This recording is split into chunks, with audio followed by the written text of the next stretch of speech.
the applause.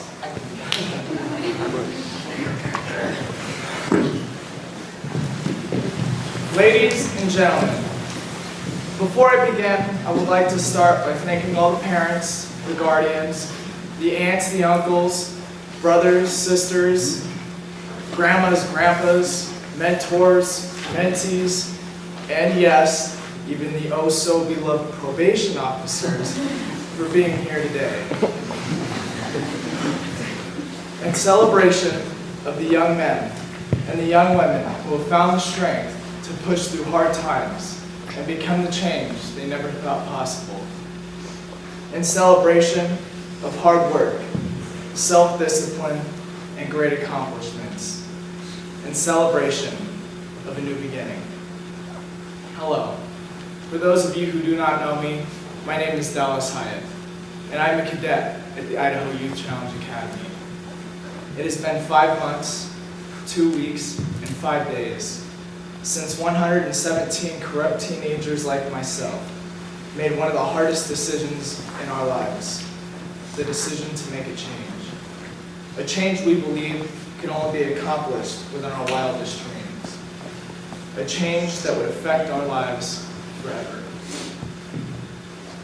5 months, 2 weeks, and 5 days ago, 117 corrupt teenagers like myself made more than a decision.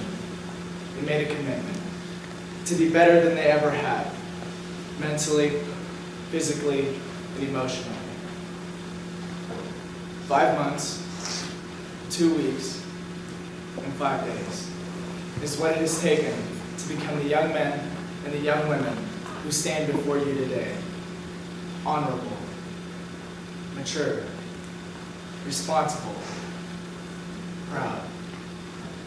I've spent nearly half a year striving to know and understand how to live by these words. And now, nearly half a year later, I, along with 103 other cadets, have done this. And it is because of this we became the change we never thought possible. It is because of this we stand with our chest out and our chin up. Something I'm sure most of us could not have said 6 months ago.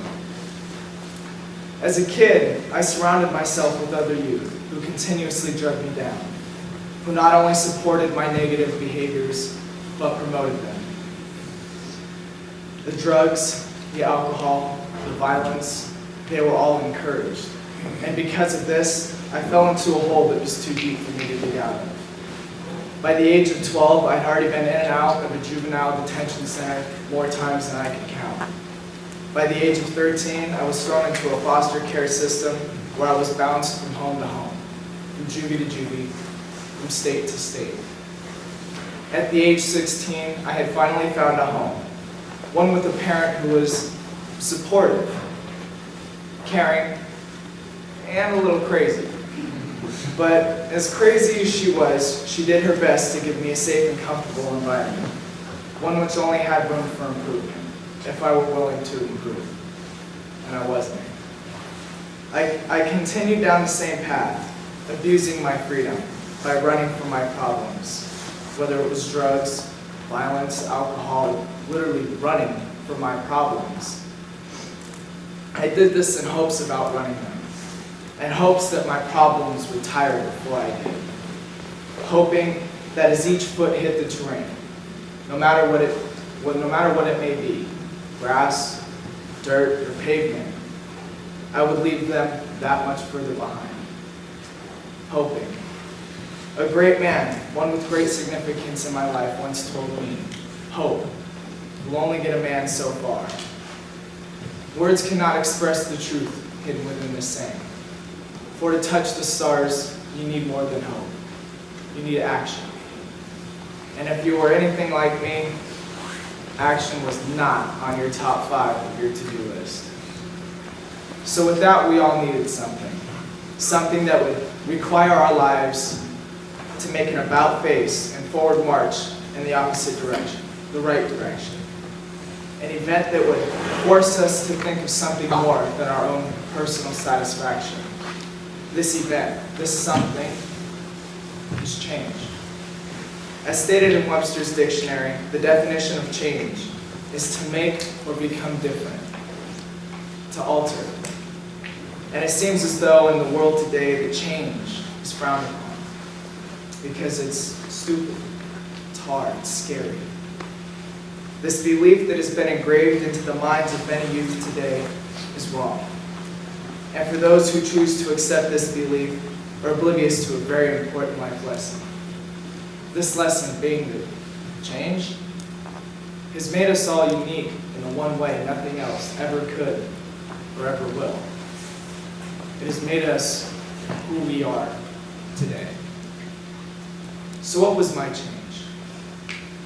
Well, I can definitely do a lot more push-ups than I could 6 months ago. And I can definitely do a lot more sit-ups than I ever could. But aside from my physical refinements, I have also grown mentally and emotionally. I am no longer an immature, disrespectful adolescent. I have gone from not doing what I was told to do doing what I was told to do when I was told to do it. I've gone from sneaking out and partying all night to sleeping in my own bed, in my own home, at 9 o'clock sharp.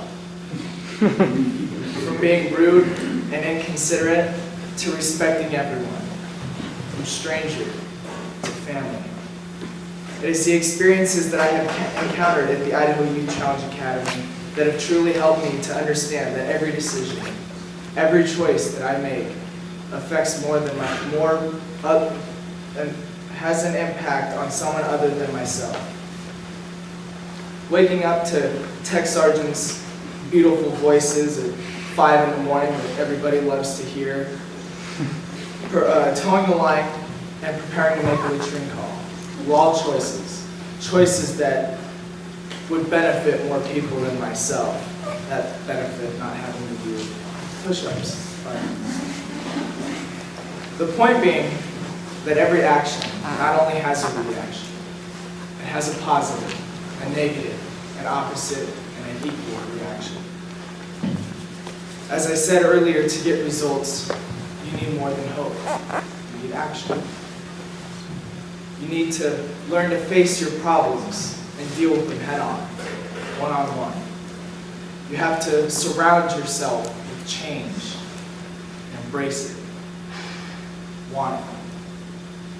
Need it. 5 months, 2 weeks, and 5 days ago, those corrupt teenagers, they wanted it. They needed it.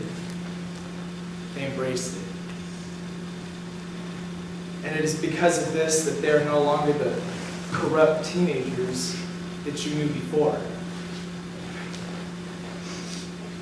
They are now honest, virtuous young men. And so it is with great honor and with great pride that I say my farewells to my fellow brethren, who I have only just met, but I will never forget. My fellow brethren, who I will never break down, I will only build up, as they have done for me.